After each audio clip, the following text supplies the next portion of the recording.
بسم الله الرحمن الرحيم وصلى الله على نبي الكريم وعلى آله وصحبه الطيبين الطاهرين. Notre cours d'aujourd'hui portera sur le mouvement rectiligne sinusoïdal et on va se limiter à l'étude cinématique de ce mouvement.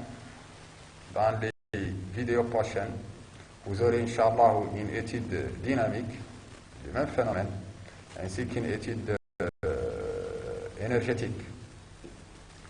Pour la définition du mouvement rectiligne sinusoïdal, on dit qu'un point mobile est un mouvement rectiligne sinusoïdal si sa trajectoire est un segment de droite AB de milieu O. Donc la trajectoire est un segment de droite AB. Le milieu de cette trajectoire, c'est l'origine de l'axe OX, O.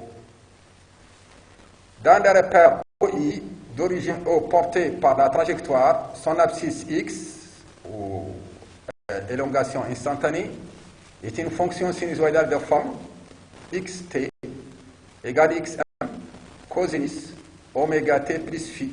Donc les variables dans cette équation sont l'abscisse x, veut dire la distance du mobile par rapport au point d'origine,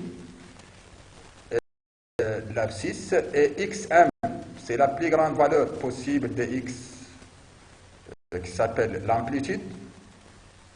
Oméga, c'est un constant positif, appelé pulsation.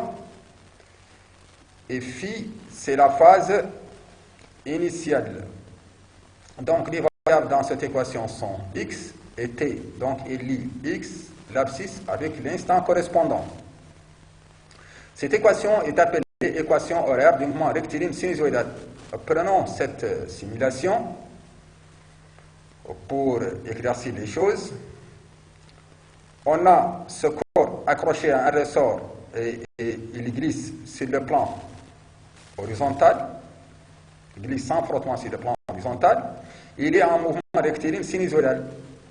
Vous voyez que pour le xm ici, c'est la plus grande distance par rapport au point d'origine qui est 5 cm. Donc xm est égal à 5 cm. De l'autre côté, moins 5 cm. Donc le x qui veut dire l'abscisse de ce point varie entre xm qui est 5 et moins xm qui est moins 5. Ici, dans cette situation, chaque instant, lu sur le chronomètre, correspond à une valeur de t, plutôt chaque instant t, qui figure dans l'équation, correspond à l'abscisse x. X, c'est cette distance-là, c'est la distance entre le mobile et le point d'origine. Donc x ici, c'est le x qui figure dans l'équation, et le t lu sur le chronomètre, c'est le t qui figure aussi dans l'équation. Donc chaque t lu sur le chronomètre correspond à une élongation x. Maintenant, revenons un peu, voilà, vous voyez, le corps est en mouvement sinusoïdal. Son abscisse varie entre xm et moins xm. Par exemple, dans cette position, t égale 11,5 secondes, c'est le t qui est là, et le x, c'est cette distance, c'est de l'ordre de 3 cm, c'est le x qui est ici. Ces deux variables sont liées par cette relation. On continue. Ici, le chronomètre indique 0, donc on n'a pas encore commencé à mesurer le temps.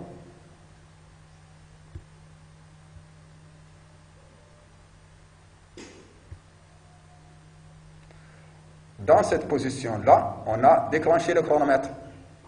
Donc on a déclenché, revenons la vidéo un peu en arrière.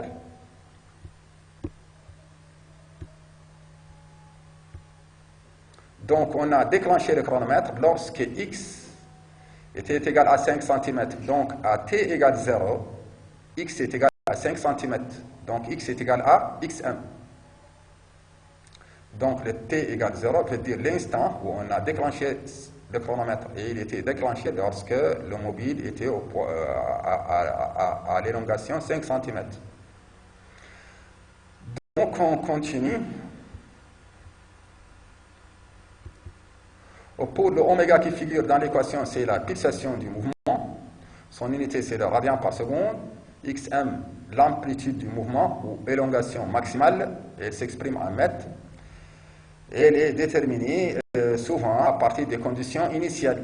Le oméga t plus phi qui figure l'angle qui est sous le cosinus, tout cet angle-là ensemble, c'est la phase à l'instant t. C'est un angle qui s'exprime en radians.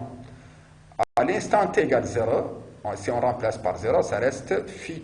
0 fois oméga 0, bien sûr, donc ça reste phi. Donc le phi, c'est la valeur de la phase à l'instant t égale 0. Et elle s'exprime en radians aussi. Le phi,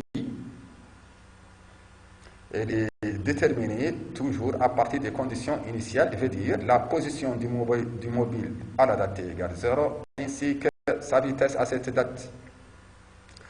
Dans l'exemple qu'on a déjà vu, la date t égale 0 correspond à x est égal à xm.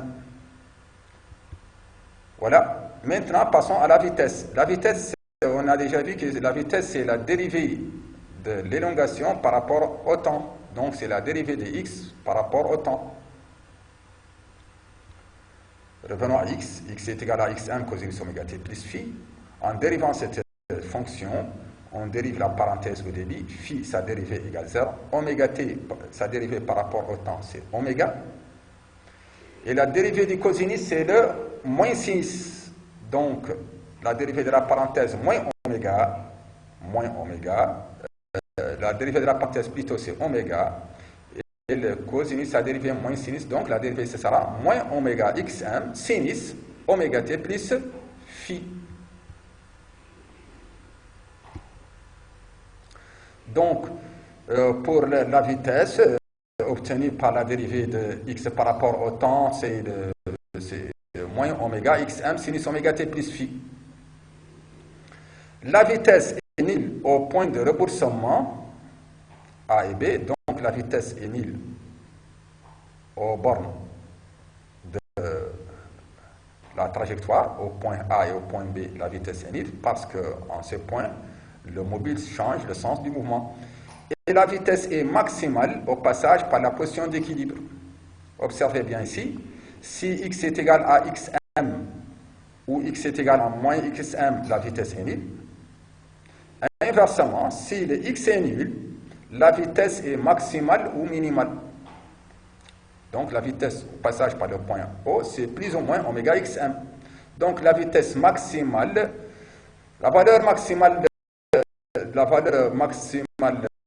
la vitesse maximale en valeur absolue, si le sinus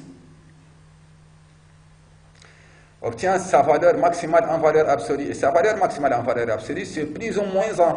Quand on remplace sinus par plus ou moins 1, on obtient la valeur maximale de la vitesse en valeur absolue. Avec sinus plus ou moins 1, on obtient plus ou moins oméga xm. Donc, la vitesse maximale en valeur absolue, c'est plus ou moins oméga xm. Et on a vu que c'est la vitesse correspondante à la vitesse au passage par le point O. Maintenant, passons à la relation entre l'abscisse et la vitesse. Ici, on a vu la relation entre la vitesse et le temps. On a déjà vu la relation entre x et le temps, c'est cette équation. Ça, c'est l'équation de la vitesse. Mettons les termes. Ici, on peut transposer le moins oméga.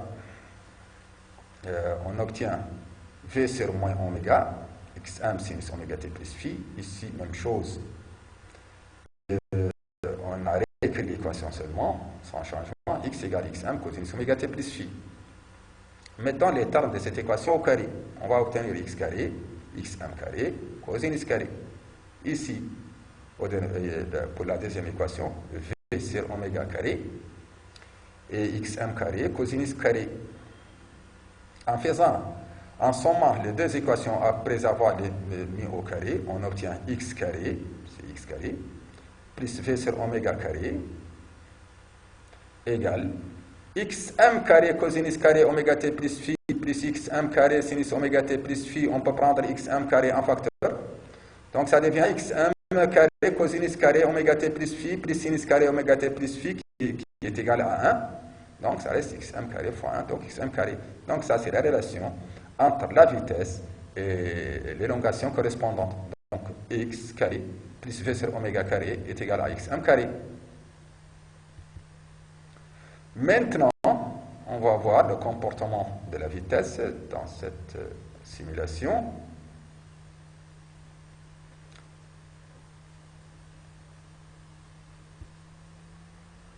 Ici, le chronomètre, c'est toujours 0, donc on n'a pas encore déclenché le chronomètre. Ici, vous avez la courbe en jaune, c'est la variation de la vitesse en centimètres par seconde, la variation de la vitesse par rapport au temps. Et en violet, c'est la variation de l'abscisse en fonction du temps. Et ça se voit ici que l'instant où x est égal à 0, ici, la vitesse à cet instant est maximale. Et l'instant où la vitesse est nulle, l'abscisse est maximale. Donc, pour x égale 0, la vitesse est maximale. Et pour v égale 0, x est maximal.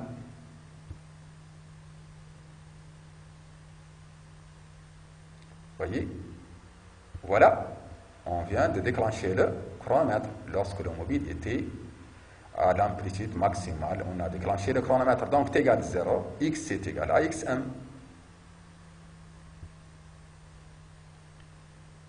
Vous voyez le comportement, la variation de la vitesse par rapport au temps. Donc on va visualiser maintenant le vecteur vitesse. Maintenant, on va faire revenir un peu en arrière la vidéo.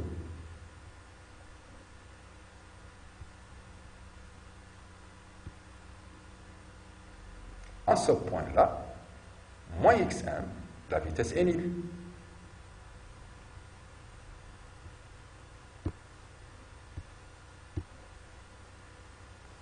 Voilà.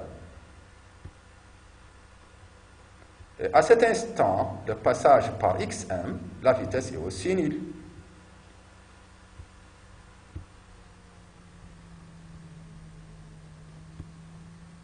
Pour la vitesse au passage par la position d'équilibre, vous voyez que le vecteur vitesse est maximal en valeur absolue. Donc, dans cette situation, c'est moins oméga xm, parce qu'il est de sens contraire avec l'orientation de l'axe OX. Quand il repasse par la position d'équilibre, le vecteur vitesse aussi est maximal positif, parce que donc c'est plus oméga xm. Maintenant, passons au vecteur accélération.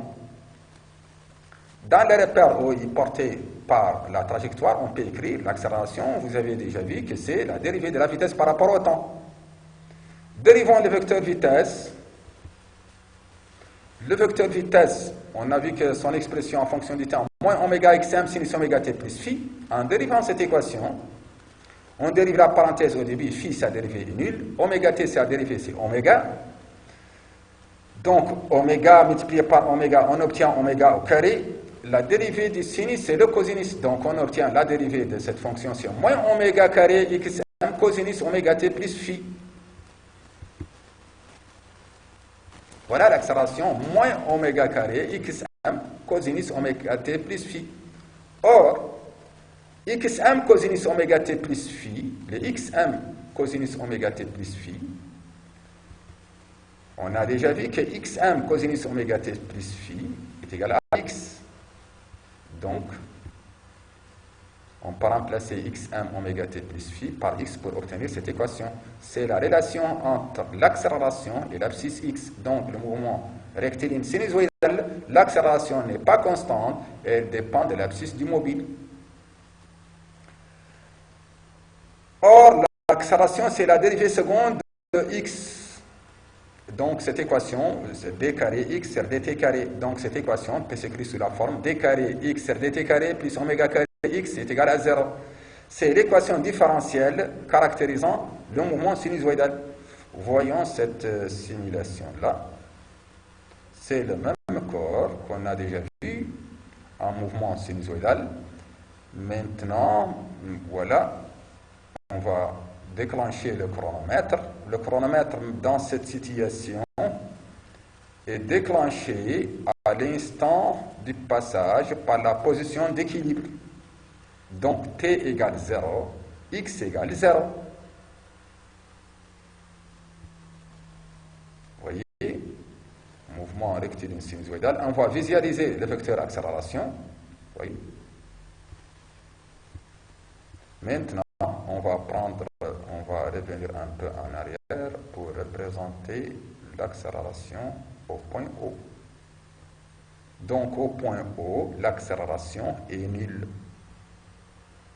Au point O, x égale 0, a égale 0.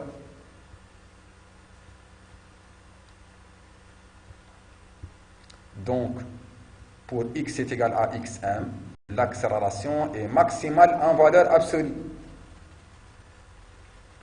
Moins oméga carré xm, donc c'est la valeur maximale de l'accélération. Voilà, donc l'accélération maximale à xm et à moins xm. Et l'accélération est nulle au passage par la position d'équilibre. Il y a d'autres remarques qu'on peut remarquer. Ici, l'abscisse est négative, l'accélération est positive. L'abscisse est moins xm, l'accélération est positive. Ici, l'abscisse x est positive, l'accélération est négative parce qu'elle est de sens contraire avec l'orientation de l'axe. Donc, le signe de l'accélération est toujours opposé au signe de x.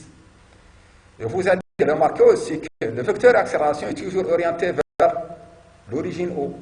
Dans ce cas, il est orienté vers l'origine O pour une valeur positive de x. Et pour une valeur négative, le vecteur accélération est orienté vers l'origine O.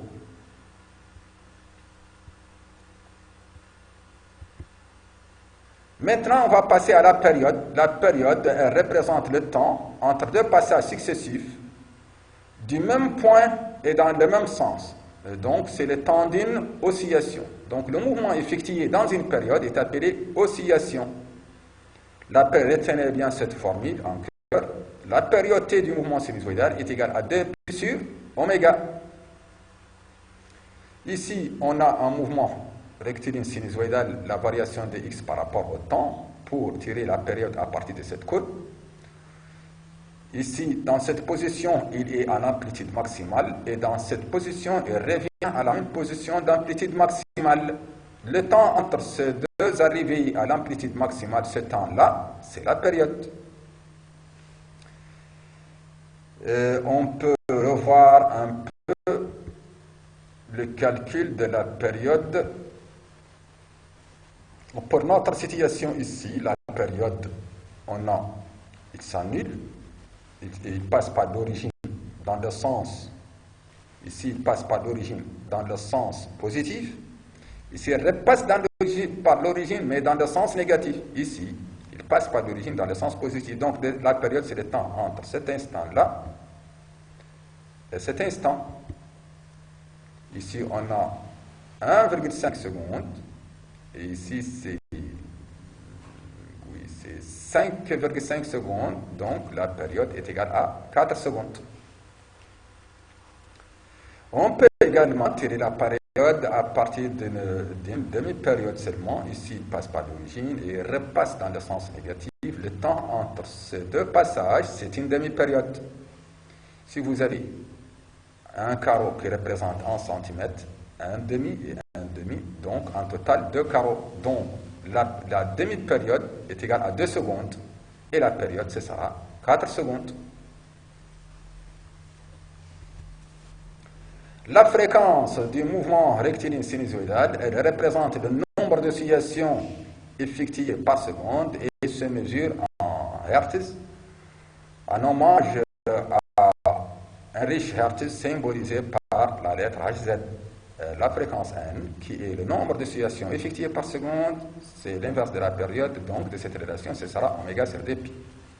Et donc, c'est est égal à 1 sur t. أستغفر الله العظيم وأتوب إليه من كل ذنب عظيم. أستغفر الله العظيم وأتوب إليه.